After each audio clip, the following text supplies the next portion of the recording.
It is my painful duty to inform you that Ned, Lieutenant Stringer, was killed in action on the evening of the 7th of June.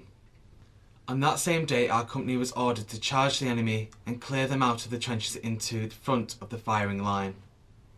Captain F. Hamer and Lieutenant Wade were to charge one trench and Ned and I the other trench.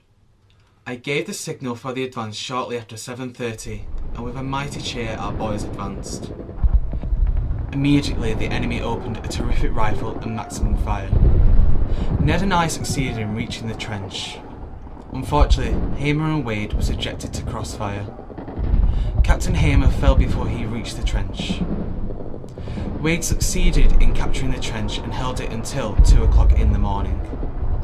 I was of the opinion that the trench would be inflated as soon as the dawn came, and ordered the troops to evacuate the trench. The whole battalion was shocked at the terrible news of Ned. Ned had made himself favourite with the men, and also his brother officers. We send you all our deepest sympathy. My John saw his fair share of action in the trenches. Only a few weeks ago he had a letter published in the Reporter describing how, along with Captain Hamer and Lieutenant Stringer, they took an enemy trench of 70 men inside. Sadly, out of the 3 officers, only John survived. A few weeks later, the Reporter stated that he'd been wounded in action, and only a few days later still, they reported him officially missing. He's said to be seen alone, on the edge of a trench. Said to be packed with Turks.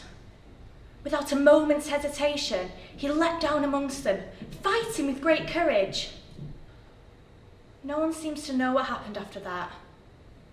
Now we just have to wait for news.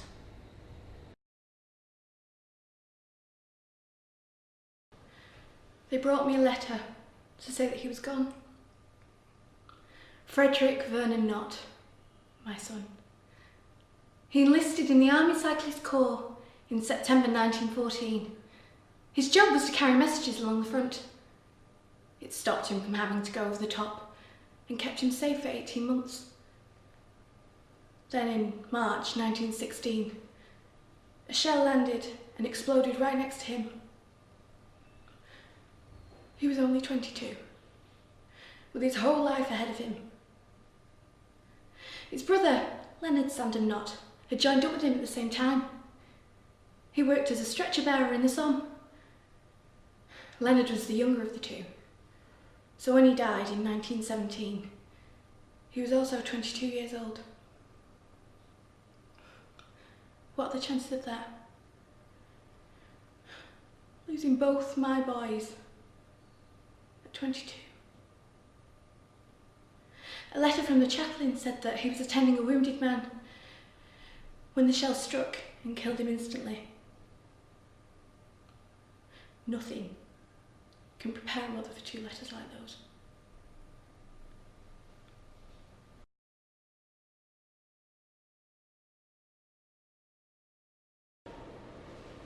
October 1917.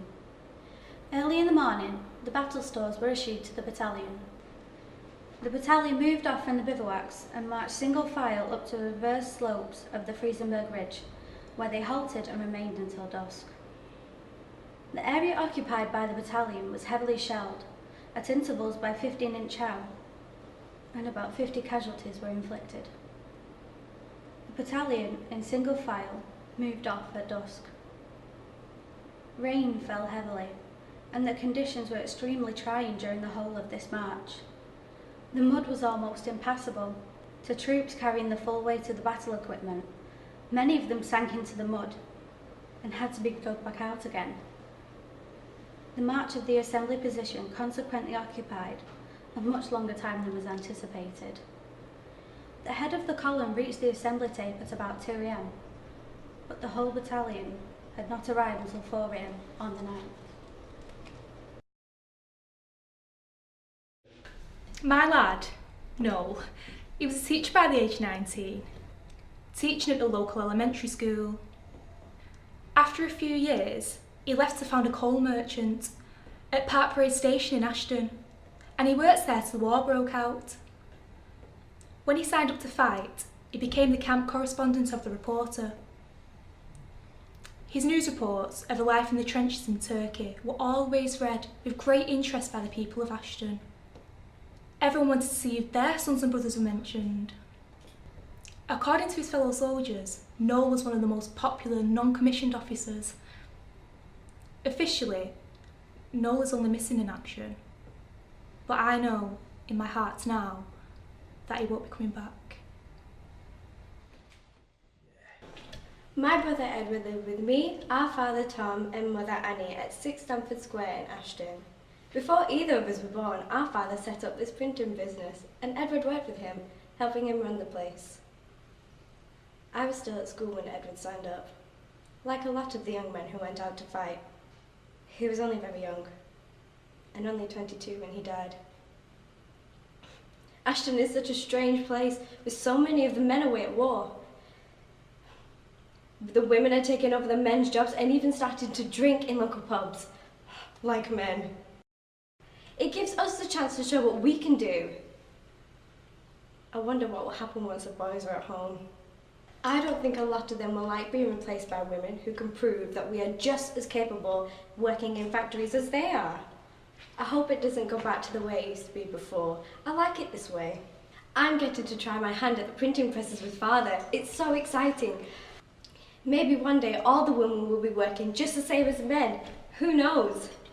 The Pancasers are campaigning very hard in Manchester for women to vote, though I'm not sure it'll ever happen. It would be nice if something good came out of this war.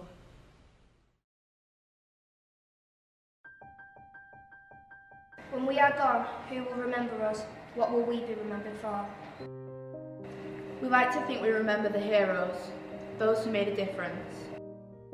In World War I, 27 men from Ashton Secondary Day School, 2 of them teachers, and 25 pupils or ex-pupils died in the conflict. Many of their stories live on. You can find their names on the fine wooden plaque using the internet and public records. You can find out what jobs they had before the war, where they lived and who their families were. Maybe they live near you. Frederick and Leonard Knott, brothers living on Ardenshaw Road, who died a year apart, both aged 22. Perhaps you lived in Mosley, as Frank Newby of Lane End House did. Cyrus Eller lived at 18 Old Road in Duckingfield. Perhaps you've driven by his house. But along with these stories, we find men starting to fade into history. Men whose records cannot be found. Some of them were barely older than boys. Who was Samuel A. Miller? How old was he when he died fighting for king and country? Did Harry Lees have a job, or was he still at school when he signed up? What was Eric Smith's job on the front line? Was he a fighter, stretcher bearer, or messenger? Did John T. Mackay have a family who missed him while he was away? What drove Harold Walker to sign up, to risk his life to protect England?